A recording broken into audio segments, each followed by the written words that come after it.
All right, everybody, welcome to the latest edition of the new improved Daily Gooner podcast. Joining you from the United States, I'm Raphael, and coming to us from London this week.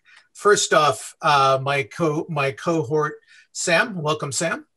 Hello, mate. Hope you're well. I am well, thank you. Popping in right on cue, our other co-host, Ryan. Welcome, Ryan. Good to see you. It says it has my name on there, but it's you. Yeah, that is me. How you doing? Good to have you. And of course, we have a very special guest this week. We want to welcome to the Daily Gooner from Football.LDN, covers Arsenal and maybe some others. Welcome to Kaya Kaynak. Sorry about that. Welcome to the show, sir. Thank you very much for having me on, guys. Oh, we're thrilled to have you. Lots of questions, lots of topics. Obviously, we're a little over a week into the window. I don't want to delay it with more puffery. So actually, I was teasing a question in the pre-show while Ryan was coming in, but it's Ryan's question. I'm going to it's a William Saliba question. I'm going to let him ask. Go ahead, sir. What's your opinion on the whole situation with him? Do you think Ben White's potential signing affects his future, or do you think they can play together? It's a tricky one because for me, the whole Ben White saga is a bit of a strange one, just because if you look at Arsenal's centre-back situation, they're pretty well stocked at centre-back. If you look at the priorities Arsenal have in this transfer window, I think for me at least, just in terms purely of numbers, they need a left-back, obviously, because Kieran Tierney is the only one in the squad. They need a goalkeeper because Matt Ryan has left.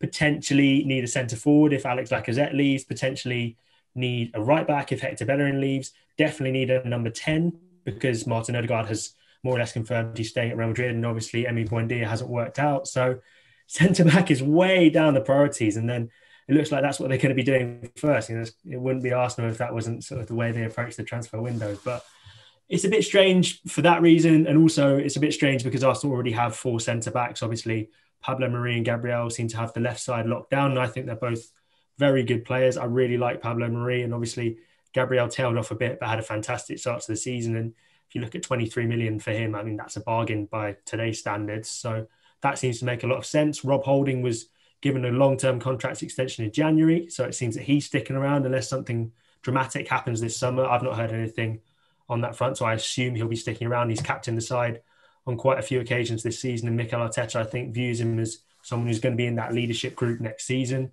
which seems to leave William Saliba as the fourth-choice centre-back. Now, obviously, we all know Saliba didn't really work out in his return to Arsenal from Saint Etienne in the first half of last season. Went out on loan to Nice. Has done pretty well there. Was nominated for Player of the Month in his first month there, and then was involved, I think, in some Young Player of the Season nominations, something like that, for his performances. So he's doing well.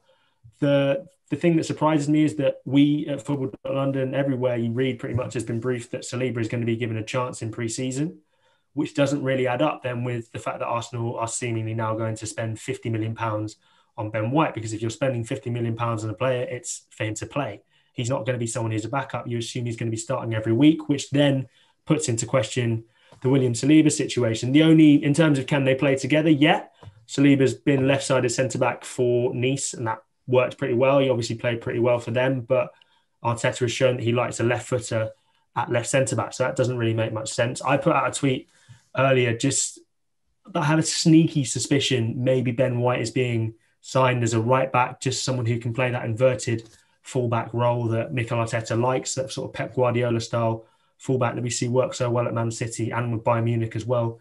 Ben White can do it. He's played midfield, he's played right back, he's played right wing back for Brighton. They're a very possession-based side, and Graham Potter's got him playing in a lot of versatile roles. But even then, spending £50 million on a centre-back to then go and play him out of position would be a little bit odd. So the William Saliba, in short answer to your question, I've gone a long way around it, but in short answer to your question, what do I make of the William Saliba situation? It's very strange. Yeah, I was talking to Sam earlier. We was talking about Rob Holding, and since he signed, we've signed 7 centre-backs for nearly 180 million, and the biggest return we have on them is 5 million for Mavropanos. It's a bit strange that we don't seem to get many centre-backs correct or right. Yeah.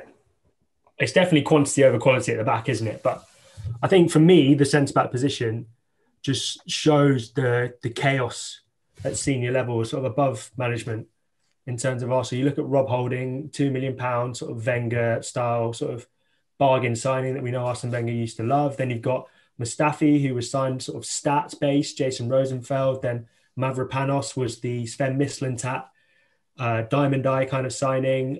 Socrates was sort of the Unai Emery, get a real man and defensive sort of player like that. David Luiz was Raul Sanllehi's sort of contacts-led approach. I could keep going. Gabriel, of course, was Arteta's man, and Pablo Mari seemed to be more linked to Edu. So there's lots of different people who have had their sort of hand on Arsenal's transfer policy, and that really shows, particularly in the centre-back position. So that's probably explaining why it hasn't really worked out for Arsenal. And if you're spending £50 million on a player, it's because you're assuming he's going to be the one. And I don't think Arsenal are hoping to continue that trend. I think with players like Mustafi, with players like Socrates, they were always sort of maybe second centre-backs, if that makes sense. Whereas I get the feeling Ben White is coming in as the main guy. So hopefully this signals an end to sort of the turmoil we've seen at centre-back. I think at the start of last season, there was something ridiculous, like 9 centre-backs on the books, which is obscene. So you would assume this is Arteta sort of trimming his squad, but then he seems to be bloating it again. So like I said 100 times now, it's strange. I don't understand it.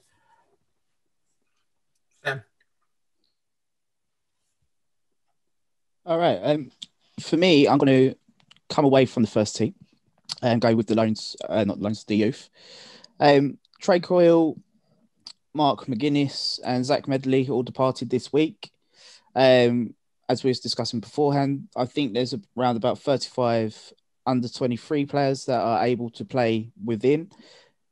Are Arsenal looking to trim that number down, or secondly, are we going to be going more towards the Chelsea style academy and send a number of youngsters out on loan and essentially use them, if they're good enough for first teams elsewhere, as a cash generator? So if you look at how much the Arsenal academy has changed since Per Mertesacker took over in 2018, it's night and day. The process, I think, for me, I think it's a really smart tactic of loaning out your young players like a McGuinness, like a Medley, like a Coyle, just to boost their value, because I had the pleasure of interviewing Mark McGuinness, actually, and he's a really sort of down-to-earth guy. And I think a lot of the players who come out of the Arsenal academy I don't think there's that many egos or that much big-headedness that comes out of the Arsenal academy, but there's sort of an acceptance that not everyone's going to make it. So in that scenario, I think they've reassessed and they've looked, right, how can we try and do that in a way that's more beneficial for the first team, i.e. trying to get higher fees if possible. Mertesacker has always, publicly at least, said that his aim is to try and create brilliant humans from the academy as well as brilliant footballers. But more importantly, he's looking at the human side of development, which is interesting because I think that makes it a more appealing prospect for young players and their parents to send them to the Arsenal Youth Academy. I think that is quite sensible from Mertesacker. But I think just take an example of McGuinness. If Arsenal tried to sell him, we're not sure of the fee they got from Cardiff, or even if they did get a fee, I think there was a fee involved, but we're not sure how much that was. But if Arsenal had tried to do a similar deal last season when he hadn't played any first team football, when he only really had a few games in the under-23s, he wouldn't have got anywhere near the price Arsenal would have been able to demand from Cardiff now. And if you look at the players who are impressing, they're tending to hold on to them. So Daniel Ballard, for example, he's sticking around. He's going on loan to a championship club next season. Arsenal are trying to find which one that's going to be, but that's the aim, is to send him on loan to a championship club. So the whole youth process in terms of loaning out a lot of the under-23s and buying in sort of cheaper sort of, I guess, bodies just to fill it. You look at, I think towards the end of the transfer window last season, there was a big, the summer transfer window, there was a big youth recruitment drive. You look at the likes of Jonathan Dinzei, came from Spurs, Tim Akinola from Huddersfield, Nikolai Moller.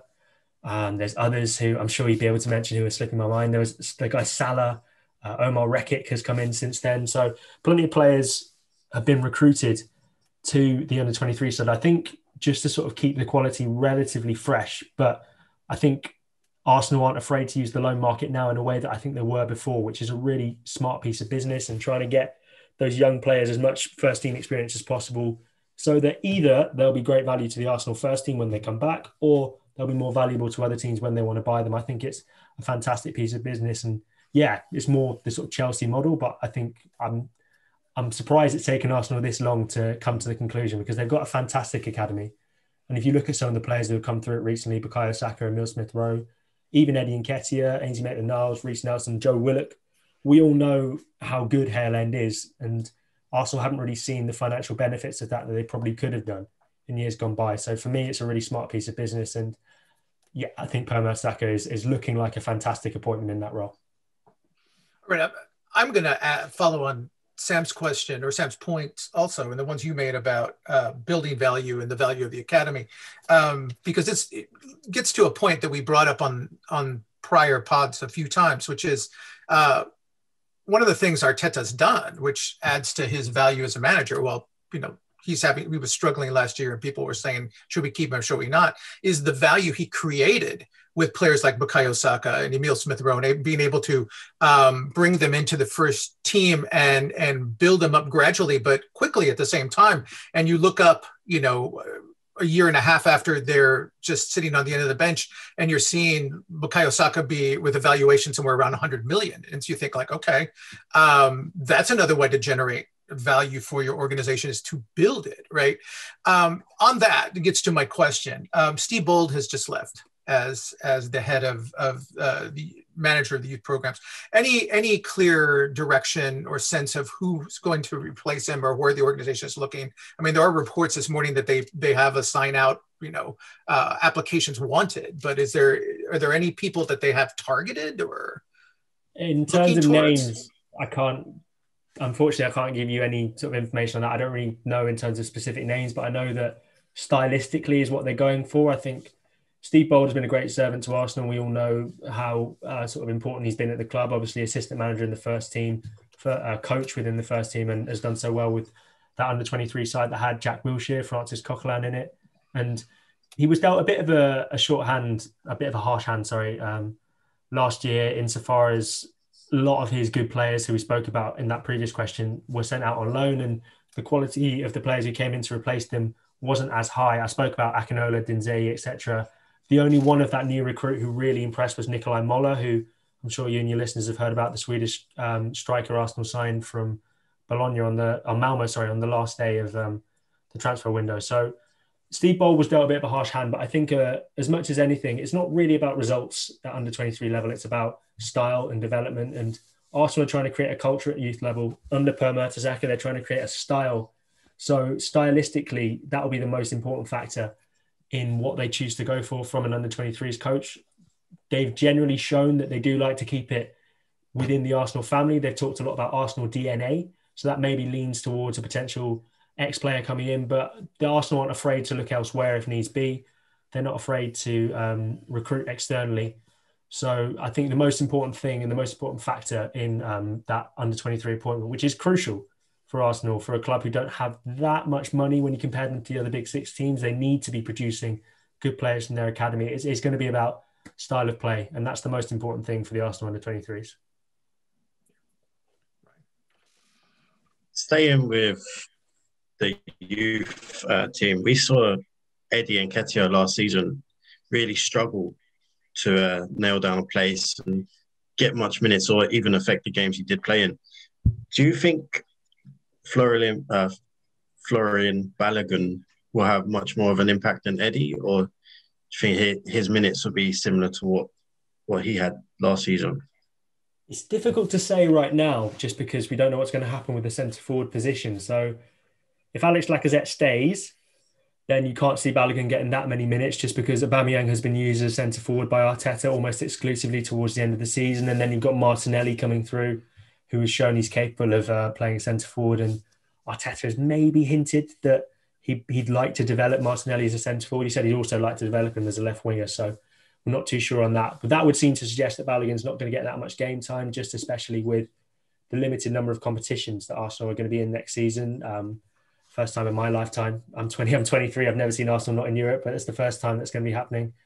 And that means only 3 competitions, which unfortunately, as much as we all maybe we found the Europa League group stages a little bit tedious to watch at times, it was an important breeding ground for the younger players. Emile Smith-Rowe sort of burst onto the scene in those tournaments. Same with Kaya Kaynak. So there's not going to be that platform for the young players to come through, which I think is a real shame. But under Arsene Wenger for so many years, plenty of young players came through and there wasn't the Europa League group stage. They used the Carabao Cup to do that. I assume the Carabao Cup will take over the same role and the same importance. Whether Flo Balogun will be happy just to sort of sit there on the bench and develop with the training with the first team and play the occasional Carabao Cup game, I'm not so sure. He might look for a loan away. Again, the noise we get from his camp and the noise we get from the club is that he's going to be given a chance to impress in pre-season. That's what they seem to be saying about most of the young players who they don't seem to be 100% sure on what they're doing yet. So I really like Flo Balogun. In comparison to Eddie Nketiah, I don't want to be too harsh on Eddie because he's a guy who came from the youth academy and he works his socks off and he tries really hard. But in terms of quality, I think Flo Balogun has a much higher ceiling than Eddie Nketiah ever did. And I think that's just the eye test. We maybe haven't seen as much of Balogun at senior level, but you see what he brings to the game in terms of hold-up play, in terms of obviously finishing and just an all-round game, strength as well, which is obviously very important for a centre-forward. He seems to have a bit more going for him than Eddie, as much as we'd all like to see Eddie succeed. So I think Eddie could be on his way. They tried to offer him a contract extension. I don't think that was accepted. So Arsenal are now listening to offers for him. They're actively trying to, I think, get him out of the club.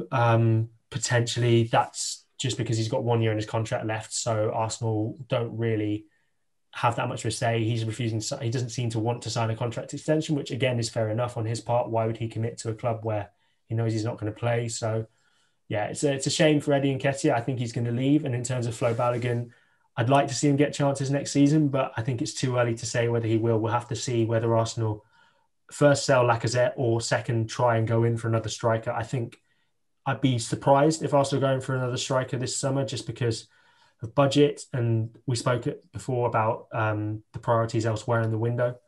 So that would shock me, but it's Arsenal in the transfer window. You can never say never to anything. Yeah, now that goes on to my next question. I was just going to ask you, in your opinion, what type of striker do we need if Lacazette and Eddie both leave? Do you sign a striker that can run in behind and is kind of small in stature, or do you get the big, bulky target man like your likes of Calvert-Lewin who can really win those aerial duels, or someone who can run in behind like Isaac that we've seen linked recently? If Lacazette and Nketiah leave this summer, I'm not signing another striker. I think I'm quite happy with Aubameyang, Balogun and Martinelli as centre-forward options. I think that would be good. I think I'd like to see Balogun get minutes, and I think that'd be fantastic exposure for him in the first team. I think maybe it's a lot to rely on a young guy at that age, but we thought it might be a lot to rely on Kaya Kaynak. We thought it might be a lot to rely on Emile Smith-Rowe, and they've shown they can do it. So I wouldn't buy another striker myself. If you're twisting my arm and saying what kind of profile would I go for, I think you need someone who's good on the ball in terms of link-up play. We remember all, of course, Olivier Giroud, who is fantastic at bringing other players into play, and that's what Arteta seems to want from his centre-forward. He seems to want a centre-forward who will drop a little bit deeper, and Aubameyang and Lacazette have both spoken to us about that in press conferences, this season, about how Arteta wants his centre-forwards to drop a little bit deeper, link the play, and then have those inside forwards just going beyond to try and get scoring opportunities, which is what Pep does at Manchester City. Doesn't really even play with a striker. So it could happen like that. What kind of player do you want? Calvert-Lewin, for me, doesn't do that. He doesn't fulfill the link-up play. He's good in the air, fantastic, which is something Arsenal lack in terms of the amount of crosses they put into the box. But I'm not sure he's the guy. Isak, I have to admit, I hadn't seen a lot of him this season. I've seen him a lot in the Euros, and he's really impressed me. But you always got to be wary of when it comes to tournaments. You know, you don't want to go too over the top. And I don't think Arsenal maybe will be signing him this summer, although they are interested in him. He's someone they're keeping tabs on, but I don't know if they'll be able to sign him this summer. That would be, like I said, a lot to get done in one window. So I was surprised by how strong Isak seems to be. I thought he looks quite skinny and quite scrawny, but he seems to be able to sort of hold himself. So that would that kind of profile is what I'm leaning towards. Someone who is relatively young, has a sort of a high ceiling, a potential sell-on value if it doesn't work out, but also someone who can link the play and has the pace and mobility, which Lacazette lacks sometimes, to be able to get forward and get on the end of chances as well. Yeah, I compared Isaac to Adebayor. He really does remind me of Adebayor. Hopefully not in every sense. No. And not wanting to bolt to Milan after his first good season, right? Sam, I think you're next in the queue. Yeah, so I'm going to stay along the Howe end theme. Emile Smith-Rowe recently been subject of a bid, well, rumoured bid of 25 million from Aston Villa. Personally, I think that's a bit insulting considering how of a mainstay that Emile's going to be in the team moving forward. There's also rumours saying that he's going to be signing a new contract. With Villa putting the bids in, have they had any encouragement from Smith-Rowe's camp, or do you feel that they're being used as a stalking horse before the new contract? Because we always saw, say, like with Saka's contract, Arsenal were having troubles getting that done. Then we saw big teams come in, then big teams were dropping out, and then the contract was eventually signed. Do you see it down that same narrative, or what's your overall thoughts, basically? I have to be, with Aston Villa and the way they've handled the Emile Smith-Rowe situation, I have to be a bit sort of wary of how far I go, just because I'm an Arsenal fan, but I'm also an Arsenal journalist, so I've got to be careful in how I choose my words. But I think insulting £25 million bid, I think, is a pretty good way to describe it. He's worth double, if not triple that. And I think Arsenal quite rightly told Villa, look, no chance. It's fallen into Emile Smith-Rowe's camp. It's fallen into their hands a little bit. That I don't know if they're actively trying to use it, but the fact that that interest is there means that Emile Smith-Rowe's camp can quite rightfully say, look, we can get our player much higher wages elsewhere, and we know that there's interest from him elsewhere. So you're going to have to give us a higher contract and a much more impressive contract if you want him to stick around here. Emile Smith-Rowe publicly, and I think privately, has always declared his intent to stay at the club. He's very happy. He's very happy to be making sort of first team appearances for the club he supported as a boy, the club he's come up with. So I think he wants to stay. I think every indication seems to be that he will be signing a contract, but Arsenal can't afford to take that for granted. I think maybe they did a little bit, and now that interest from Aston Villa maybe has just sort of jolted them up a bit and thought, right, okay, we've got to get this done, and they want to get it done because he's a player who Arsenal will build their team around, and if they were to lose him, that would be catastrophic. So securing that contract is definitely high on the agenda. I expect it to happen. I don't know when, but I do expect it to happen this summer. So I don't think there's much of a chance for him leaving. Certainly not to Aston Villa if they're putting in £25 million bids. That's what we like to hear. Just to follow on with that, we've seen Emile deployed on the left wing primarily as well. Do you think that could be a future long-term thing? And just as a bit of a two-parter, the reported rumours in James Maddison. If Maddison was to come in as the number 10, could you potentially see Smith-Rowe as more of a inside left forward, left winger, competing with Martinelli?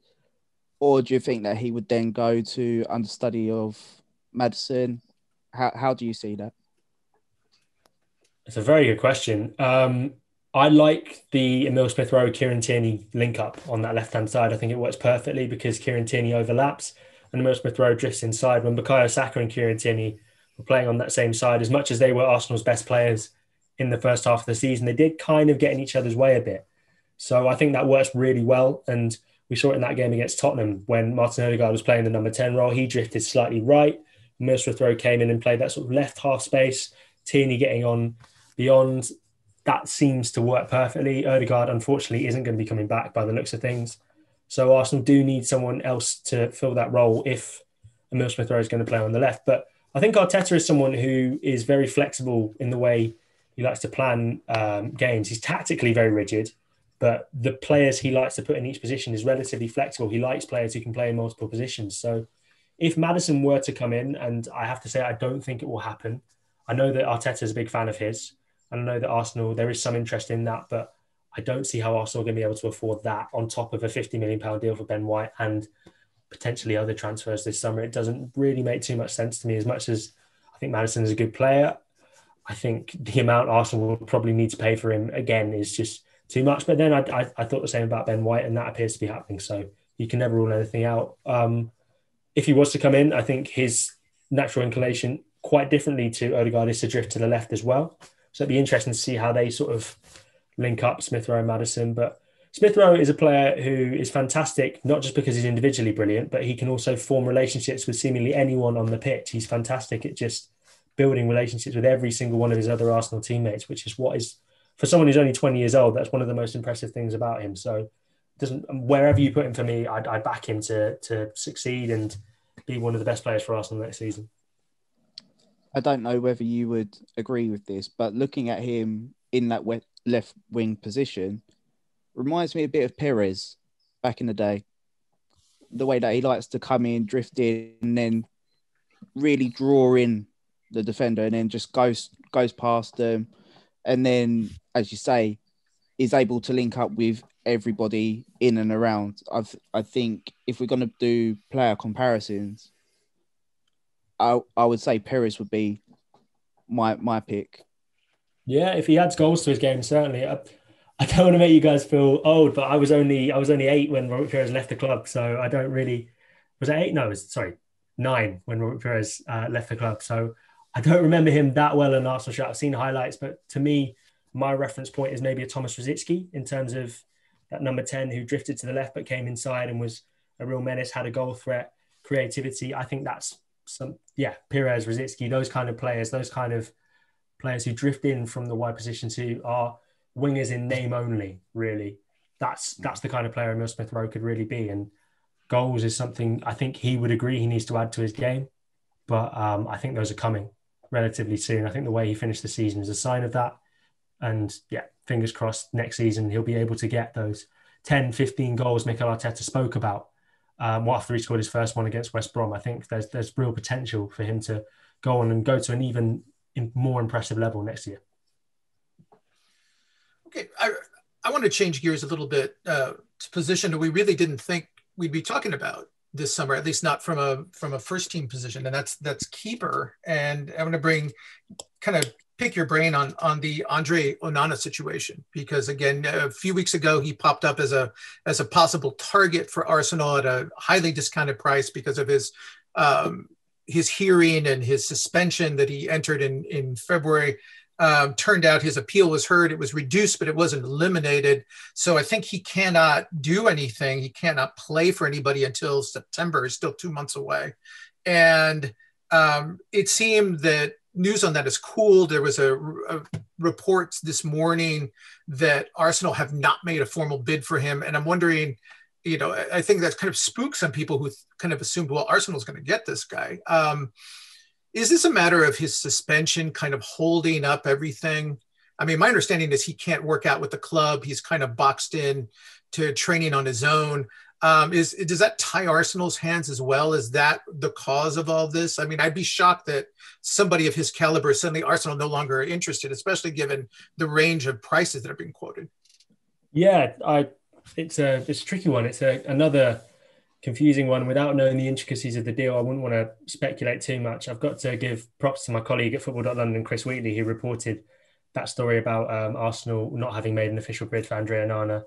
And if you're not following Chris for all the transfer stuff this summer, then make sure you do, because he's a fantastic person to be following on social media. He's fantastically informed. But I think Onana is definitely a goalkeeper who Arsenal would want to have in their squad. And what I've heard is that he is someone who Arsenal were definitely interested in and would like to get, especially like you said, for that bargain price that he's suddenly available for. He wouldn't be able to train until September, then he's able to play in November. It's a weird situation, because do you then keep Bernd Leno for one more year just to sort of play those first couple of months and then compete with Onana just to sort of have to sell him for less money next season? But then is there anyone who really wants to buy Bernd Leno this summer? There's lots of ifs and buts. And then Arsenal also, I think, are exploring the idea of getting a homegrown goalie in as number 2. That's why they were looking at David Raya from Brentford. That's why they were looking at reportedly Aaron Ramsdale, why they're looking at Freddie Woodman from Newcastle. Those are goalkeepers who are English or qualifies homegrown. So that seems to be the policy or the route they're going down in terms of their backup goalkeeper. It would be a bit strange to sign 2 goalies in the same window, but it could happen. It all depends, I think, on what happens with Bernd Leno's situation. I think Arsenal won't want to have 2 top quality goalkeepers on their books, only to have to sell one then next summer for cheaper, like I spoke about before. So it's very difficult to say how the goalkeeping situation is going to pan out at the minute. I think if Arsenal can get the Onana deal over the line, then they'll definitely try their hardest to do that. There are other teams interested in Onana, so it's not exactly a clear run for Arsenal to go and get him. I think, like you said, Raphael, I think it was assumed that Arsenal were just going to go and get him. The deal's done. Now the drugs ban has been reduced, but that doesn't seem to be the case anymore. So it's definitely something to keep an eye on as the window goes on. I think maybe Arsenal will be on the lookout for a goalkeeper, but it's very dependent on Bernd Leno's situation. It's a very weird sort of transfer merry-go-round with the goalkeeping position at Arsenal, just because it's such an unusual transfer, that Onana one, and it's very difficult to know how to play it. Right. I'm going to follow up with kind of broaden the scope here. You know, the last 2-3 months have been just turmoil for your following Arsenal with the end of the season, the Daniel Ek takeover rumors, the protest at the Emirates, questions of whether Arsenal will be sold or not. I mean, we're into the window. It seems that that's quieted down, but who knows if that'll perk up again. It seems to kind of boil up out of nowhere. But looking at, when Josh Kroenke had his video webcast with fans and with fan groups, and he made the point that we have intent for a big summer. And this morning Sam and Ryan and I were talking in a group, and I started listing all the names that we've been connected, outgoings and connected incoming. And I think I've had something like 12 or 14 players who could possibly go out this summer. And as many as maybe 8 or 9 coming in, which seems crazy because, we all live by the Arsene Wenger maxim that, if you have more than 4 or 5 players in a window, you're doing too much. There's too much. You've unsettled your club too much. But it seems, given the nature, this is a weird market. You can get some bargains out there. Players that you would not think a team like Arsenal, who's out of Europe, could buy. Seems they have a chance at them. I mean, it seems to me, even though they haven't signed anybody, the intent is there. Yeah, I think so. I think Arsenal, Mikel Arteta, from the second Arsenal went out of that Europa League, and that day after the Villarreal game, I'd never seen in a press conference like that. He'd probably hardly slept, and he had to face the press on Friday morning after having gone out on the Thursday night. He was down, he was dejected, but he also seemed angry, which is not something you necessarily associate with him. I don't think he's necessarily someone who loses his cool that much, but he was very clear that Arsenal are going to be ruthless this summer. There's no room for sentimentality right now. I think he knows that Arsenal need to be back up in the European places. And I think he also knows that all that goodwill that he built up in that first few months when he won the FA Cup, obviously with the pandemic, sort of steadied the ship, Community Shield as well, that's gone now. That 2 to 3 month run when Arsenal hardly won any games between November and December, that's eroded that. I think there's a real frustration among the Arsenal fan base, a lot of whom seem to want Arteta out. I think maybe that's a bit premature myself, but that seems to maybe be forcing Arsenal's hand. And I think also it's impossible to quantify how much the Super League stuff is playing into this, but I don't know. There's never been any indication that the Kroenkes are that bothered about what fans think, but they surely will want to try and win fans back over if possible. And there's a simple way to do that, and it's by signing players. And I think Arsenal know that. There's also a recognition, that Arsenal do need to do a lot of business this summer. I've spoken about right at the start in terms of just sheer numbers. There are positions where Arsenal cannot go into the season again with so few players. They cannot go into the season with just one goalkeeper, one senior goalkeeper. They can't do that. They cannot go into the season with one left back again. We saw how badly that worked last time. They cannot go into the season entirely relying on Emile Smith-Rowe. So there's business they have to get done. And then you talk about central midfield. Granit Xhaka looks like he's going. Matteo Guendouzi, Lucas Torreira as well. They cannot just go into the season with Mohamed El Neni and Thomas Partey, as good as they are, as their only senior central midfielders. Joe Willock is coming back, so potentially that. But even then, there's a lot that needs to be done. And you can talk about why that's the case and the mismanagement over years and years and years that's led us to this point. Pardon me. But the reality is that Arsenal need to do a lot this summer. So whether the intent is there because Arsenal are showing ambition, I'm not so sure. I think it's much necessity as anything that's driving Arsenal's activity in the transfer window this summer. Yeah, you mentioned Granit Xhaka there, which his transfer has absolutely devastated me, by the way. But it is very ruthless that Mikel Arteta is allowing the linchpin of his midfield just to go. And for me, it's really a bit too cheap. Rumours of today, 15 million euros to 18 million euros. I thought that's a bit of a insult as well.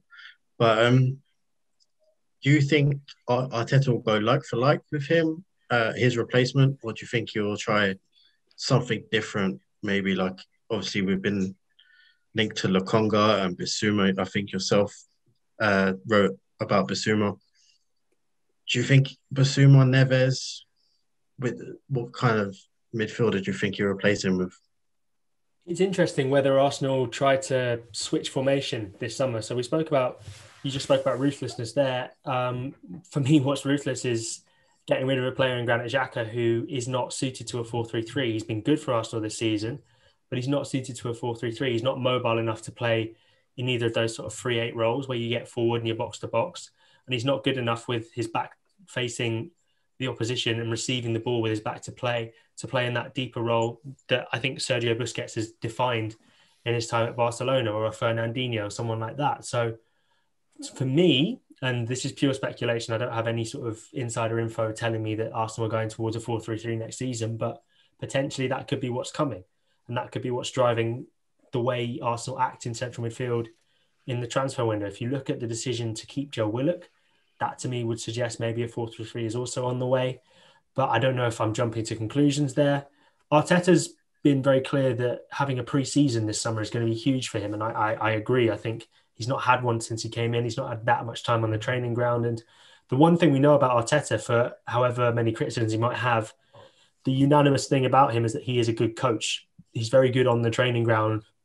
So he's going to try and use that time to try and get this Arsenal team playing the way he wants. So in terms of the type of midfielder Arsenal will go for, I would think it would be the types of player who could fit into that 4-3-3, the types of player, your box-to-box midfielders go alongside Thomas Partey, your deep line midfielder who's capable of receiving the ball with his back to opposition.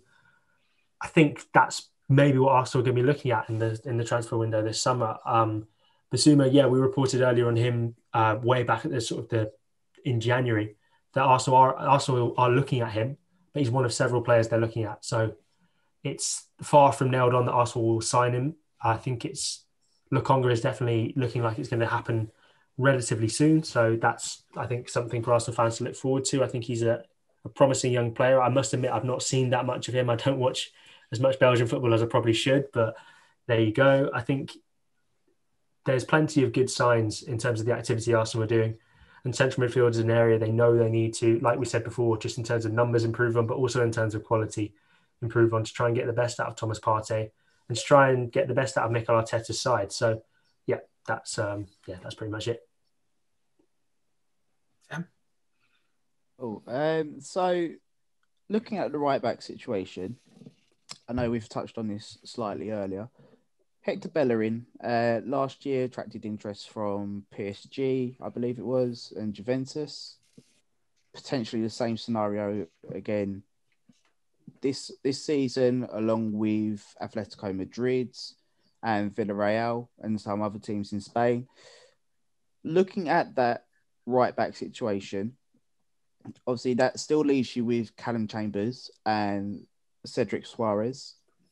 Do you potentially look at another right back? Maybe Silic, Max Aarons?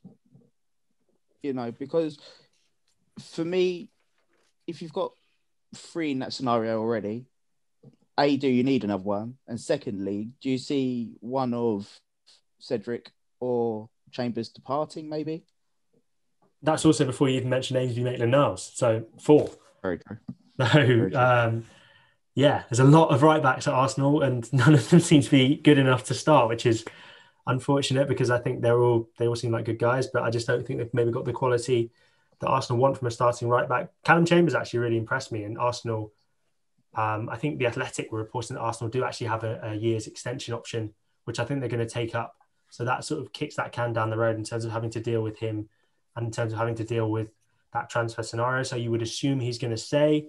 Cedric was only signed last season, but he was signed on a 4-year contract, which the more you look at it, as much as I think Cedric is actually a decent player, and I think he was very unlucky to be sort of exiled from the team in the way he was, because I don't think he really let Arsenal down at any point last season. Maybe the quarterfinal of the Europa League first leg, he had a bit of a poor game, but again, he was playing out of position, so harsh to ask him to do much more. But he was signed on a 4-year contract. That seems to be questionable business, as much as I think he's a good player. Then, of course, we've got Hector Bellerin, who I think is nailed on to leave if the right offer comes in for him this summer. So would Arsenal be in the market signing another right back? I'm not so sure. I think Ben White is a player who can play right back, and I put a tweet out earlier saying along the lines of how I think he's someone who potentially could be the right back that Arsenal are after, in terms of someone who can come infield and play the inverted fullback role. Potentially that's what Mikel Arteta is going for with the signing of Ben White. I think it would be odd to spend that much money on a centre-back to play him out of position, but who knows? The right-back situation is a strange one at Arsenal. Personally, and this is just me, in an ideal world, I'd love to see Ainsley Maitland-Niles sort of get off his midfield high horse and just play right-back. Everyone knows he can do it. Everyone knows he's got the capabilities to do it. And the way Arsenal play under Arteta, the right-back basically ends up being a central midfielder anyway. So I don't know why he's so dead set on it. I mean, fair enough, if that's what he wants, it's his career, and he's got to sort of look back on it when he's done and say, right, I made these decisions and I did the right things for my career. But I think that he has all the attributes to be a fantastic right back for Arsenal for years to come, and it's a real shame that he's decided really that he doesn't want it. So it's a sad one, and I think I can't really see Chambers isn't going to leave. I can't see Cedric leaving unless Arsenal maybe let him go for very cheap, which they might not want to do. And yeah, right back is a very difficult one to call right now. I think it's likely that Arsenal will probably stick with Chambers and Cedric, with Bellerin likely to leave, and Maitland-Niles also saying that he's open to an exit. I think Crystal Palace are tracking Maitland-Niles, so plenty of movement to come in that position this summer. I'm going to take this right back, flip it to left back, as you pointed out. You know, Arsenal didn't have one; they didn't have a backup left back after Kieran Tierney, and as you and Sam pointed out, there seems to be a horrible imbalance. Arsenal can call on maybe half a dozen possible right back options. They only have one on left back. They can't do it again. You're right. You're 100% right. They can't go into this without filling that, even if it's, you know, a veteran on a free. But can you give us some direction? Where are they looking? You know, so a lot of back and forth. You see it on social media. A lot of people think, well, maybe they should go for a youngster. They're bringing in a lot of youngsters, but this seems like a role where they really need to get somebody who's dependable. I think Arsenal, in terms of profile, they're either looking, well, they want someone homegrown if possible, just because we all know about the homegrown quota and how it really caused Arsenal a lot of problems last summer with obviously Ozil and Socrates. So Arsenal are trying to avoid finding themselves in a similar situation come September this year. So I think that's what Arsenal are targeting. In terms of the experience of player, I personally think there's two names that have emerged and two names that we know Arsenal were looking at. We don't know if they're tracking them as strongly anymore, but Ryan Bertrand of Southampton, we all know him. Been a Premier League player for years now. I think he's a decent player. He's a Champions League winner, England international, 32 years old. Maybe not, he's not going to trouble Kieran Tierney's starting spot, but I think he's someone who, at this stage in his career, he lives in London as well, which I think is a big thing. At this stage in his career, he's going to be quite happy to come in, admittedly on what would probably be relatively high wages, but he'd be quite happy to play that understudy role and just for a couple of seasons, and then Arsenal can go and try and find another left back. Then maybe that's kicking the can down the road. And another player they've been linked to, of course, is Josh Doig of Hibernian. that again seems to have gone cold. He if you look at the fees being quoted for Josh Doig, £5 million seems very good value for a 19-year-old who seems to have a lot of talent, and Arsenal have a decent track record with Scottish left backs in the past few transfer windows. So why not go for another one? But I don't know if he's good enough to make the step up from Hibernian to Arsenal. I have to admit I haven't seen a lot of him. But I think if Arsenal and both Leicester as well are interested in him, that's a sign that he's a good player with a lot of potential. So those are left backs they've been linked with so far. Whether either of those deals will happen, I'm not so certain. I don't really see them coming to fruition unless something changes from the current circumstance right now, which definitely could happen. But Arsenal are in the market for a left back, and if they can make him homegrown, fantastic. They're trying not to spend too much money because obviously they're spending a lot of money elsewhere and their priorities are elsewhere. But there is an acknowledgement that a left back does need to come in, and that's what they're going for this market. All right, gentlemen, I've used my questions. Yeah, just the last one from me. You mentioned Kieran Tierney there. Do you think Aubameyang stays captain for this season, or do you think Arteta will be like, he's going to be the future captain anyway? Do you want to hand it over? No, I think Aubameyang is staying as captain. I think Kieran Tierney is someone who Arsenal are looking at to bring into their leadership group next season. We know Arteta, like Unai Emery, is a fan of that 5 captains thing. I know people have their doubts about that. I think it's relatively smart. We look at that leadership group this season was David Luiz, Rob Holding, Hector Bellerin, Alex Lacazette, and obviously Pierre-Emerick Aubameyang. 3 of those 5 potentially could be gone by the time next season starts, which means new members of the leadership group are needed. I think Pablo Mari could be included in that. Callum Chambers could be included in that. Mohamed El Neni's captain the side as well. But Kieran Tierney is definitely a candidate to be included. And I think he's someone who's very close to signing that 5-year contract that's been reported. So I think he's definitely someone Arsenal are looking to be a captain in the future. But for now, I think it's going to be Aubameyang until he leaves either next season or the season after. I can see you very disappointed with that. But I think Aubameyang he's someone who's going to play more or less every week. And so that's the reason why making him captain maybe makes sense. And I think it's underestimated the impact he does have on the youngsters. I think he's a good role model. He's a good trainer. Maybe his timekeeping isn't the best, but he's a good trainer. He's a good mentor. He's very sort of welcoming to them. So I think he gets a bit of a harsh rep in terms of leadership. He's not the sort of tub-thumping Tony Adams, Patrick Vieira type. He's more laid back and maybe doesn't shout. He's maybe an arm around the shoulder type of leader, but I think he's what Arsenal have as their captain right now, and that's not going to be changing either this season, potentially next season as well. Sam, I guess you get the final question this week. Yeah, I think for me, Arsenal's business has been a bit more public at the start of this window in terms of news coming out from various places.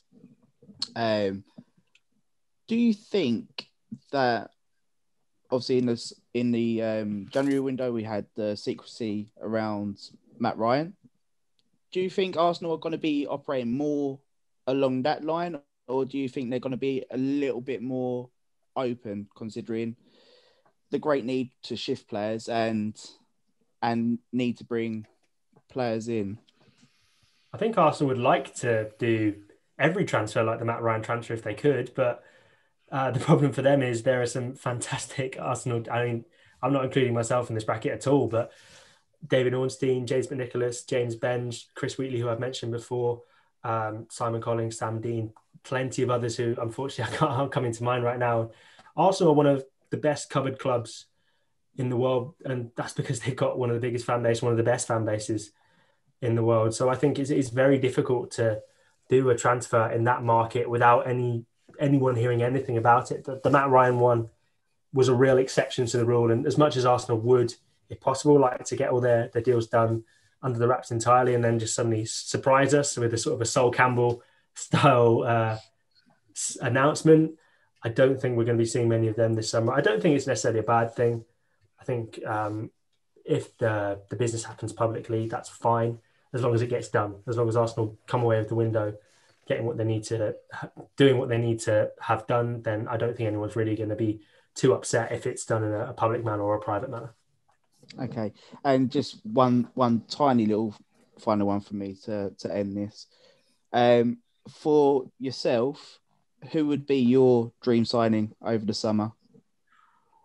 I'm going to put you on the spot. Good question. It's a good question. So I look at the players who Arsenal have been linked to, and I can't move beyond Bissouma. I think he's exactly what Arsenal need in that midfield in terms of interceptions, in terms of a deep line presence that would allow Thomas Partey's true box-to-box abilities to come to the fore. I think he'd be a fantastic addition. And the groundwork seems to have been done by Nicola Pepe already. He's also speaking to Gabriel, has the same agent as Nicola Pepe. It seems like a deal that's doable if Arsenal want to do it. So for me, that would be a superb signing if Arsenal could get him over the line. But that remains to be seen. I think the Arsenal are looking at other midfield targets right now, and Bissouma isn't the top priority, but that's not to say it won't happen. And my dream scenario, I think, if I couldn't get Messi or Ronaldo, would be to get Yves Bissouma. All right. So, thank you so much. You've been very, very, very generous with your time. Kaya Kaynak from Football London has been our guest today on Daily Gooner Pod. All of us want to thank you again. You've given your boss Chris Wheatley a great shout out here, but share your Twitter handle with all of our followers so they can find you. Firstly, thank you for having me on. It's really good fun. I like talking to. I like having these conversations that I would be having with Arsenal supporting people anyway. So thank you very much for having me on. You can find me on at Kaya Kaynak 97 on Twitter. I'm also on Facebook, which is just Kaya Kaynak Journalist, and then of course all my articles are on the Football.London website, which you could read them. I'm actually on a bit of a break at the minute, but I'll be back next week. So keep reading, I guess. Thank you. Just going to walk in right into all of the circus. Yeah. All right. I've chosen a quiet week to take off. Well, thank you for taking some time from your break with us. We appreciate it. All right. That brings this edition of the Daily Gooner Pod to a conclusion. So for our guest, Kaya Kaynak, for Sam, for Ryan, I'm Raphael. We bid you a good evening, and we will see you next week.